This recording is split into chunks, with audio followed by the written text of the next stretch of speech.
ఈరోజు మీకు స్కెలిటన్ లీవ్స్ని చాలా ఈజీగా ఇంట్లోనే ఎలా తయారు చేసుకోవాలో చూపిస్తానండి. వీడియోనైతే ఎక్కడ స్కిప్ చేయకుండా చూడండి. అలాగే మన ఛానల్ని మొదటిసారి చూస్తున్నట్లయితే సబ్స్క్రైబ్ చేసుకోండి. పక్కనున్న బెల్ ఐకాన్ని యాక్టివేట్ చేయండి. నేను పెట్టే మంచి మంచి వీడియోస్ మీకు నోటిఫికేషన్గా వస్తాయి. ఓకే ఫ్రెండ్స్, ఈ స్కెలిటన్ లీవ్స్ని మనం చాలా రకాల క్రాఫ్ట్ ఐడియాస్ చేయొచ్చండి. నేను ఇక్కడ కొన్ని పిక్స్ అయితే మీకు చూపిస్తాను. ఈ విధంగా మనం క్రియేటివిటీని బట్టి చాలా రకాల క్రాఫ్ట్లో దీంతో చేయొచ్చు. వీటి మీద ఈ విధంగా పెయింటింగ్ కూడా వేసుకోవచ్చు. అలాగే వీటిని ఈ విధంగా ఫ్రేమ్ కట్టి వాల్కి పెట్టుకోవచ్చు. గ్రీటింగ్ కార్డ్స్ కానీ అలాగే చాలా రకాల డెకరేటివ్ ఐటమ్స్ వీటితో చాలా ఈజీగా చేసుకోవచ్చండి. మీ క్రియేటివిటీని బట్టి చాలా రకాల క్రాఫ్ట్స్ అయితే వీటితో చేసుకోవచ్చు. అలాగే వీటికి కలర్స్ కూడా వేసి అందంగా డెకరేట్ చేసుకోవచ్చు. వీడియోలో మీకు ఈ రావి ఆకుల్ని ఇలా స్కెలిటన్ లీఫ్గా ఎలా తయారు చేయాలో అలాగే వీటితో క్రాఫ్ట్లు ఎలా చేయాలో చూపిస్తాను. వీడియోని అయితే ఎక్కడ స్కిప్ చేయకుండా చూడండి. లేట్ చేయకుండా వీడియోలోకి అయితే వెళ్ళిపోదాము. నేను ఇక్కడ రావి ఆకుల్ని తీసుకున్నానండి. వీటిని ఒక వెడల్పాటి గిన్నెలో మామూలు వాటర్ వేసి సోక్ చేశాను. ఇవి ఇక్కడ నేను 2 వీక్స్ సోక్ చేశానండి. మధ్యలో 2 టైమ్స్ వాటర్ని అయితే మార్చాను, ఎందుకంటే స్మెల్ వస్తాయి కదా. ఇలా వాటర్ మార్చేటప్పుడు చాలా జాగ్రత్తగా మార్చాల్సి ఉంటుంది వాటర్ని, ఎందుకంటే ఇవి లీవ్స్ చినిగిపోతాయి. జాగ్రత్తగా వాటర్ని అయితే మార్చాలండి. 2 వీక్స్ తర్వాత ఈ విధంగా కనిపిస్తాయి మనకి. ఇక్కడ మనం గుర్తుంచుకోవాల్సిన విషయం, ఇవి సోక్ చేసేటప్పుడు వెడల్పాటి గిన్నెలో సోక్ చేసినట్లయితే మనకి వాటర్ మార్చడానికైనా దేనికైనా ఈజీగా ఉంటుంది.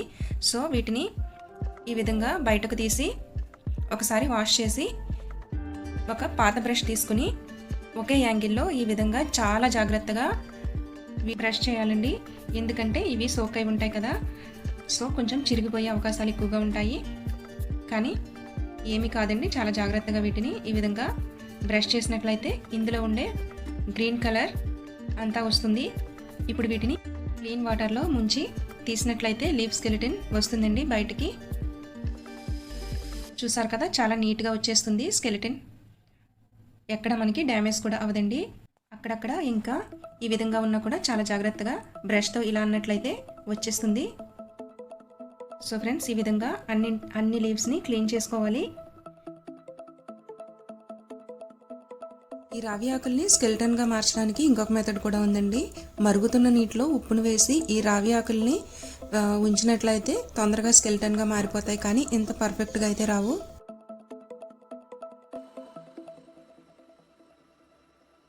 ఈ విధంగా అన్ని లీవ్స్ని క్లీన్ చేసుకున్న తర్వాత వీటిని 1 గంట పాటు ఆరనివ్వాలండి.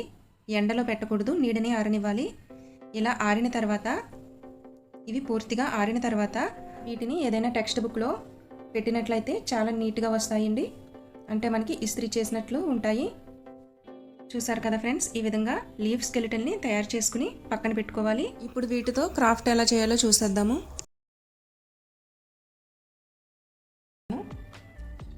ముందుగా ఒక పేపర్ ప్లేట్ కానీ ఒక పాలిథిన్ కవర్ కానీ తీసుకోండి. దానిపైన ఈ లీఫ్ని ఉంచి వీటికి నేను ఇక్కడ ఫ్యాబ్రిక్ కలర్స్ వేస్తున్నాను. అవి కూడా పెర్ల్ మెటాలిక్ ఫ్యాబ్రిక్ కలర్స్ అయితే బాగుంటాయండి, ఎందుకంటే అవి కొంచెం షైనింగ్ వస్తాయి.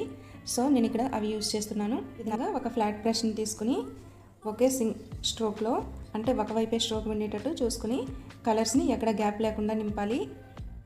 మీరు ఒకే లీఫ్కి 1 లేదా ఎక్కువ కలర్స్ని యూజ్ చేసుకోవచ్చు. వీటిపైన డ్రాయింగ్ కూడా వేసుకోవచ్చండి. మీ క్రియేటివిటీని బట్టి వీటిని యూజ్ చేసుకోవచ్చు. మంచి మంచి క్రాఫ్ట్స్ అయితే చేయొచ్చు.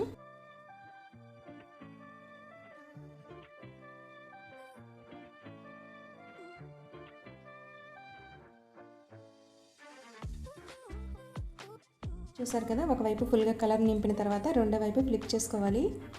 మనకి ఎక్కువ కలర్ పట్టదండి, చాలా తక్కువ కలర్ అయితే లీవ్స్కి పడుతుంది. సో ఈ విధంగా దీన్ని ఫ్లిప్ చేసుకున్న తర్వాత రెండో వైపు కూడా కలర్ని నింపాలి.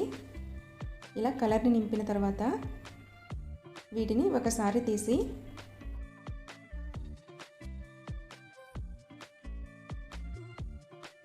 మధ్యలో అంటుకున్న కలర్ని బ్రష్తో ఈ విధంగా అన్నట్లయితే మనకి ఓన్లీ లీఫ్లో ఉండే స్కెలిటన్కి మాత్రమే కలర్ అంటుకుంటుంది.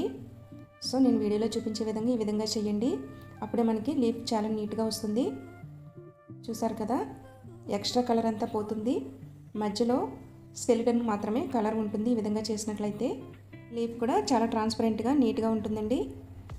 నేను వీడియోలో చూపించే విధంగా చేసినట్లయితే చూసారు కదా ఫ్రెండ్స్, చాలా నీట్గా ఉంది. ఇప్పుడు వేరే కలర్ వేసుకుందాం వేరే లీఫ్కి. దీనికోసం ముందుగా మనం వేసుకున్న కలర్ని నీట్గా క్లీన్ చేసేయాలి, లేకపోతే ఇది వేరే కలర్ వేసినప్పుడు అంటుతుందండి దానికి.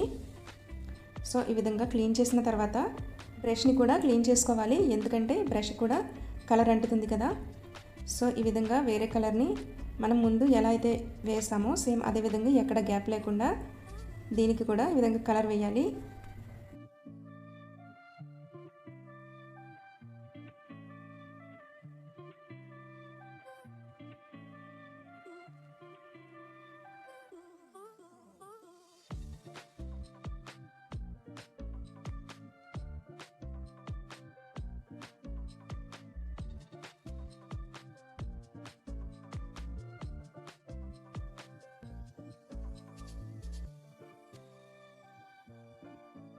చూసారు కదా, ఇదే ప్రాసెస్లో అన్ని లీవ్స్ని కలర్స్ వేసుకోవాలి.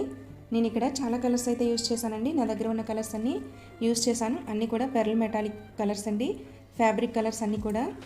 సో ఇవైతేనే మనకి మంచి షైనింగ్ వస్తాయి. సో నా దగ్గర ఉన్న కలర్స్ అయితే అన్నీ యూజ్ చేశాను. ఇప్పుడు వీటిని మనకి నచ్చిన విధంగా క్రాఫ్ట్ అయితే చేసుకోవచ్చండి. వీటిని అందంగా పేర్చి ఫ్రేమ్ కట్టించి వాల్కి పెట్టినట్లయితే చాలా బాగుంటాయి. నేను కొన్ని లీవ్స్ని ఫ్రేమ్ కట్టించానండి. చాలా తక్కువ లీవ్స్ పడతాయి ఫ్రేమ్కి అయితే. చూసారు కదా, ఈ విధంగా ఫ్రేమ్ అయితే చేశాను వాల్కి. నెక్స్ట్ వచ్చేసి మిగతా లీవ్స్ని నేను ఫ్లవర్ వేస్లోకి యూజ్ చేశాను. దీనికోసం కొబ్బరి చీపురు పుల్లలు ఉంటాయి కదా, వాటిని తీసుకుని చివర్లా ఈ విధంగా కొలుచుకొని లీఫ్ ఎంతవరకు వస్తుందో అంతవరకు గ్లూ గన్తో గ్లూ పెట్టాలి. ఇలా గ్లూ పెట్టిన తర్వాత ఈ లీవ్స్ని దీనిపైన స్టిక్ చేయాలి. చాలా అంటే చాలా ఈజీ అండి. ఇదే ప్రాసెస్లో అన్ని లీవ్స్ని ఈ విధంగా స్టిక్ చేయాలి.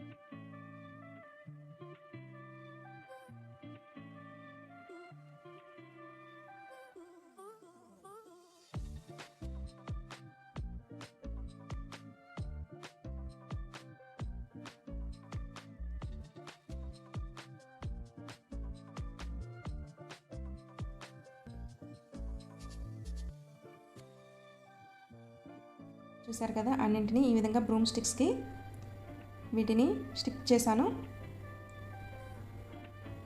చాలా బ్యూటిఫుల్గా ఉంటుందండి ఈ క్రాఫ్ట్ అయితే.